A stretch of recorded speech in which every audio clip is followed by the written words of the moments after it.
Okay, this is number 26. What is the slope of the tangent line to the curve y equals the arctangent of 4x at the point at which x equals 1/4? Okay. All right. So we just need to take the derivative of this and put x in. I actually found a point of tangency, but I didn't need to. I was thinking they wanted you to find the equation of the tangent line. That would have been interesting, but no, they just wanted you to find the slope at the point, so you didn't even need this stuff. So we want to find the slope. So that's going to be f prime of 4, so we just need to take the derivative of this. So remember, the derivative of the arctangent is going to be, I guess I should write it down. You know that from your formula test. So derivative with respect to x of tan inverse of x equals 1 over, and if this is a function, now we do have 4x, so this is a function, so we want to make that u probably, is 1 over 1 plus u squared, then times du. Okay, so we need the derivative, we need to apply the chain rule. So it's going to be 1 over, now my u will be, in this case, 4x, so it's going to be 1 over 1 plus 4x squared times 4. Because that's the du, because the derivative of 4x is 4. So don't forget the chain rule. That's going to be 4 over 1 plus 16x squared. Okay? Now if we want to take that and evaluate that at 4, that's just going to be 4 over 1 plus 16 times 1/4 squared. Okay? Because it's x squared.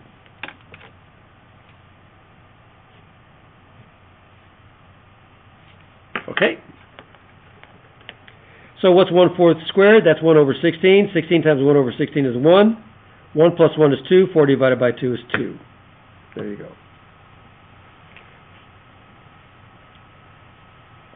Now I figured out the point of tangency, so I could find the equation of the tangent line. What would the equation of the tangent line be? Because I just took the arctangent of 4 times 1/4. That's going to be 1, so that's the arctangent of 1, which is pi over 4, right? The angle whose tangent is 1 is pi over 4. So that was my point. So if I wanted to write the equation of the tangent line at that point, it would just be y minus pi over 4 equals 2 times x minus 1/4.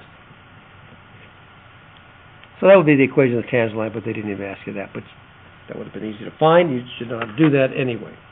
All right, number 27. This is a slope field. All right, this is number 27. And I'm kind of lucky that these are kind of on these were released, but they're actually done on the internet, so you could find these. And there's a site called Mr. Calculus, and you could find some of the other solutions for some of the past release questions.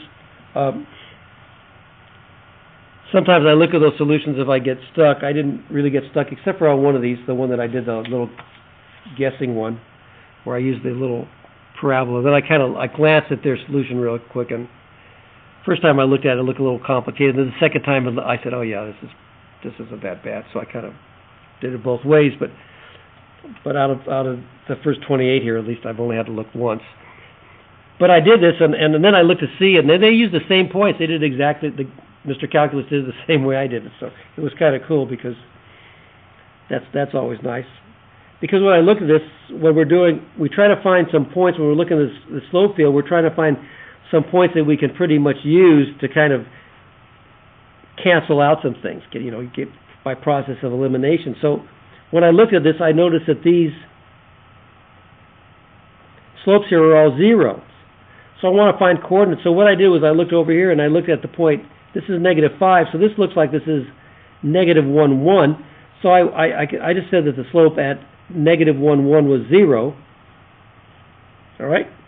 So I used that for my first checkpoint, and what that did was the slope should be 0, so if this is -1 and that's 1, well, that's going to give me -1. That's not going to give me 0, so that's going to go. If I put this in here, that's going to give me -2, so that'll go. And if I put -1, 1 in here, I'm going to get, a -1 and -1 is -2, so that's going to go. So these all were canceled out.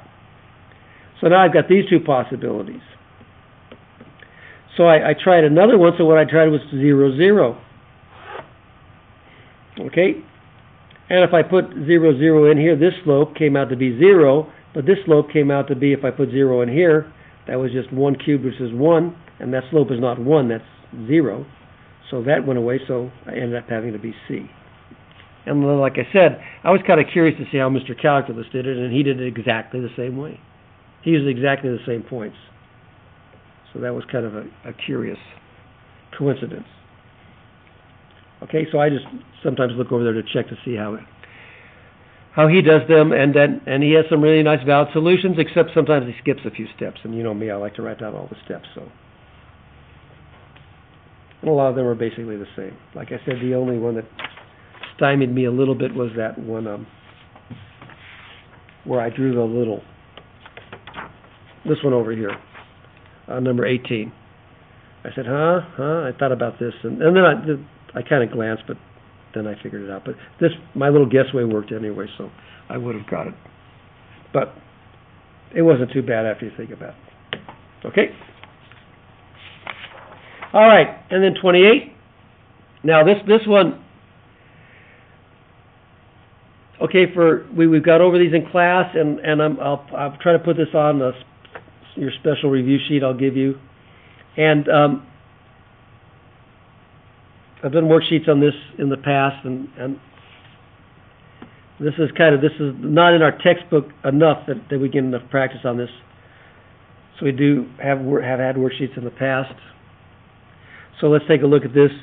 Let f be a differentiable function, and f of 3 equals 15, f of 6 equals 3, and we've got f prime of 3 equals negative 8, f prime of 6 equals negative 2. The function of g is differentiable, and g equals the inverse function of x. So what is the value of g prime? Of 3. So we have to remember this one, and we talked about this, and this will be on your list of things to remember. Remember that if AB belongs to f of x, that means that BA belongs to f inverse of x. And I've shown kind of geometrical justifications for why this works.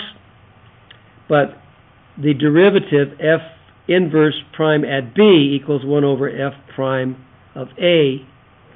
Okay, remembering that AB is the point that belongs to f of x, then that tells me that BA belongs to f inverse of x.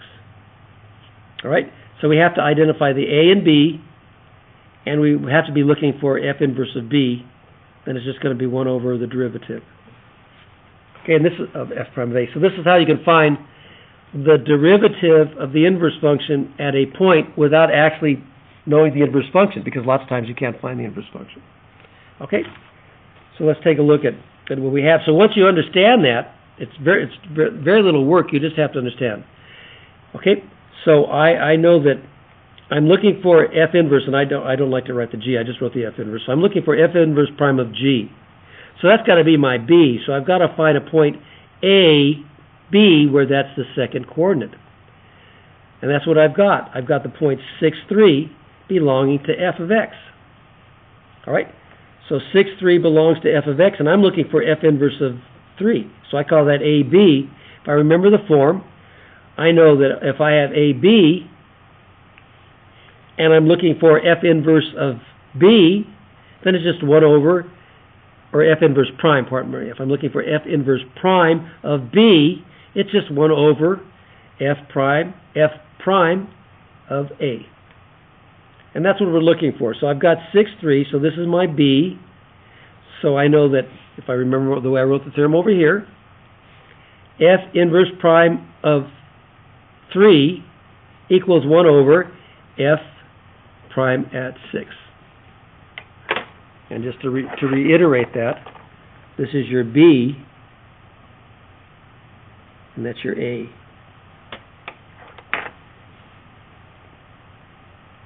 All right? So we have to have that point AB belonging to F, so we know that A belongs to F inverse, and that's what we've got. And then once you do that, they actually gave it to you. They said that F prime of 6 is negative 2, so my slope here was just equal to 1 over negative 2. So they just want to make sure you know that theorem. All right? So make sure you remember that. Remember this guy. And like I said, it'll be on a list of little things you need to remember, okay? Okay, hope that helps. Good luck.